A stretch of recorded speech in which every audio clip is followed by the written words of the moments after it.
Polar Sovereign, a Canadian icebreaker transport, steamed out of Newfoundland on Friday, June 16. Towing the exploratory Titan sub and conveying the 5-man group went to investigate the famous sea liner's watery gravesite. 3 missions, including different groups, had been rejected because of terrible climate in the past about a month. However, the most recent Ocean Gate endeavor's bunch was confident. Before we start, please hit like button and subscribe my YouTube channel. Let's get started. Ocean Gate is a privately owned business, established in 2009 by Stockton Rush and Guillermo S. H. Lane. Beginning around 2010, it has moved taking care of clients in rented business subs the shoreline of California, in the Bay of Mexico, and in the Atlantic Sea. Ocean Gate had recently directed outings to different wrecks, including its 2016 plunge to the disaster area of the Andrea Doria on board their other submarine, Cyclops 1. Titan Submarine. Previously known as Cyclops 2, Titan was a 5-man submarine vessel worked by Ocean Gate Inc. The 6.7-meter-long, 10,432 kg vessel was developed from carbon fiber and titanium. The whole tension vessel comprised of 2 titanium halves of the globe with matching titanium interface rings clung to the 56-inch, inward width, 2.4-meter-long carbon fiber wound chamber. One of the titanium hemispherical end covers could be confined to furnish the trapdoor and was fitted with a 380 mm width, 15-in acrylic window. As per Ocean Gate, the vessel had life support for 5 individuals for 96 hours. There is no GPS submerged. The help transport, which observed the place of Titan comparative with its objective, sent instant messages to Titan giving distances and headings. Titan had a few reinforcement frameworks expected to return the vessel to the surface in the event of crisis, including weights that could be dropped, an inflatable, engines, and blockades held by snares that disintegrated following a specific number of hours in saltwater. Preferably, this would deliver the barricades, permitting the vessel to drift to the surface. An Ocean Gate financial backer made sense of that in the event that the vessel didn't naturally climb after the slipped by time. Those inside could assist with delivering the balance either by shifting the boat to and fro to unstick it or by utilizing a pneumatic siphon to relax the loads. On board the sub were Shahzada Dawood, a Pakistani English financial specialist of the Dawood Hercules Corporation and humanitarian, a child of Pakistani money manager Hussein Dawood and grandson of Pakistani industrialist Ahmed Dawood. Suleiman Dawood, the child of Shahzada Dawood. He was an understudy at the College of Strathclyde. His mom, Christine Dawood, surrendered her seat for him to go down. Hamish Harding, an English finance manager, pilot, and space vacationer. He had recently plunged into the Challenger Profound, broken the Guinness World Record for the quickest circumnavigation of the Earth, and flown into space in 2022 on Blue Beginning NS-21.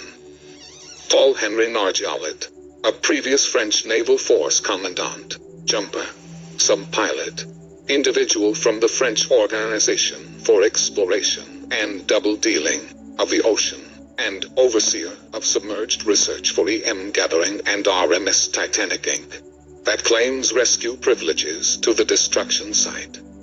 Nargeolet drove in excess of 35 campaigns to the disaster area, administered the recuperation of thousands of curios, and was broadly viewed as the main expert on the disaster area site. Stockton Rush, an American sub-pilot, specialist, and money manager. He was the CEO and prime supporter of Ocean Gate. The boat showed up at the plunge site on 17 June. The jump activity started on 18 June at 9:30 a.m. For the principal 90 minutes of the plunge, Titan spoke with Polar Ruler at regular intervals, yet correspondence halted after a recorded correspondence at 11:15 a.m. James Cameron showed that almost certainly, the sub's initial admonition framework had made the travelers aware of an approaching delamination of the body.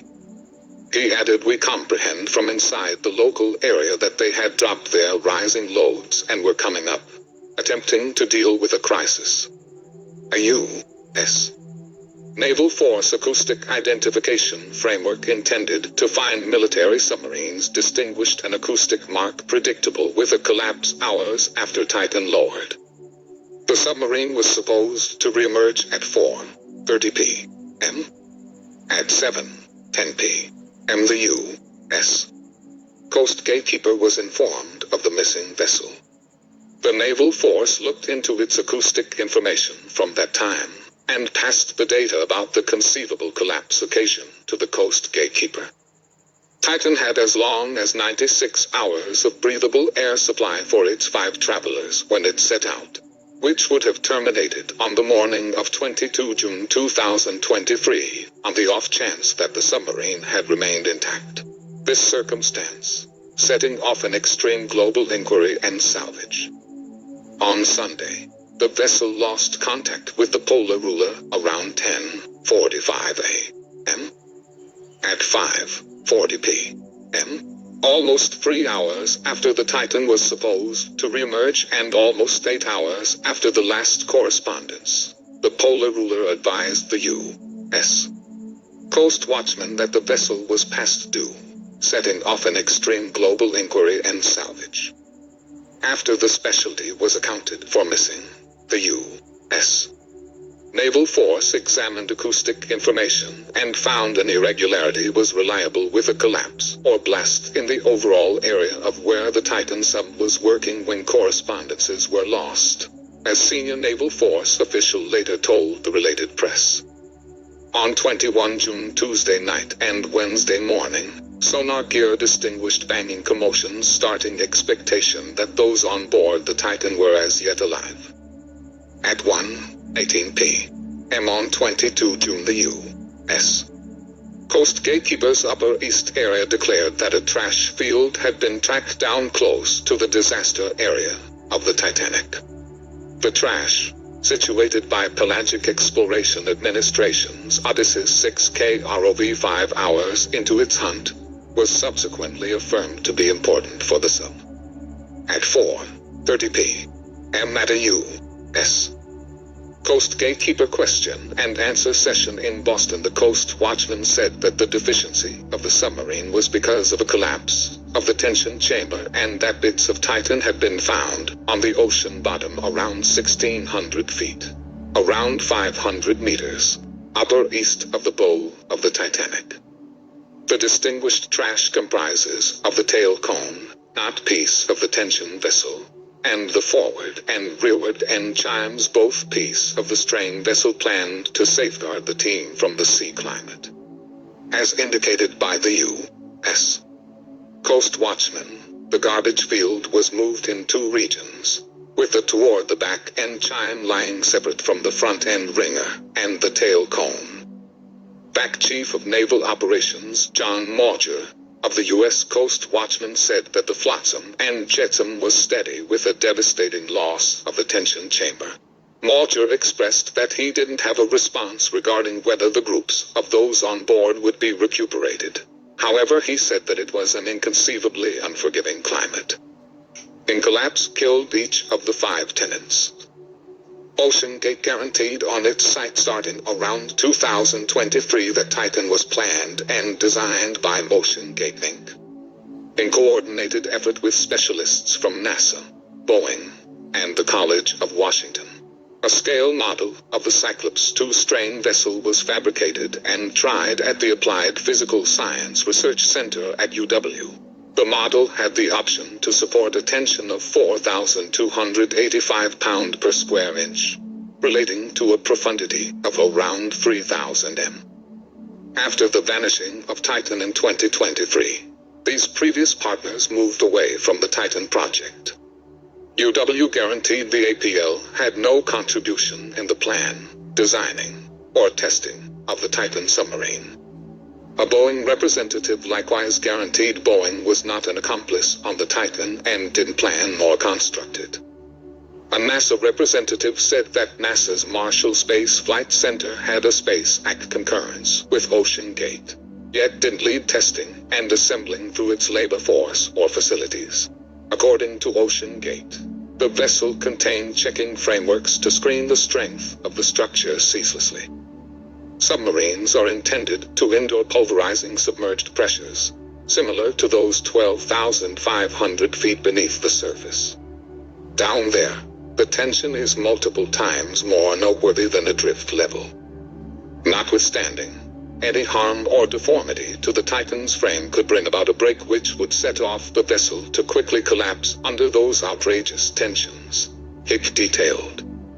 In the event that the straying vessel has flopped disastrously, it resembles a little bomb going off. The potential is that all the welding gadgets may be obliterated all the while, Stephen Williams, a teacher of marine mechanical technology at the College of Sydney, told the gatekeeper.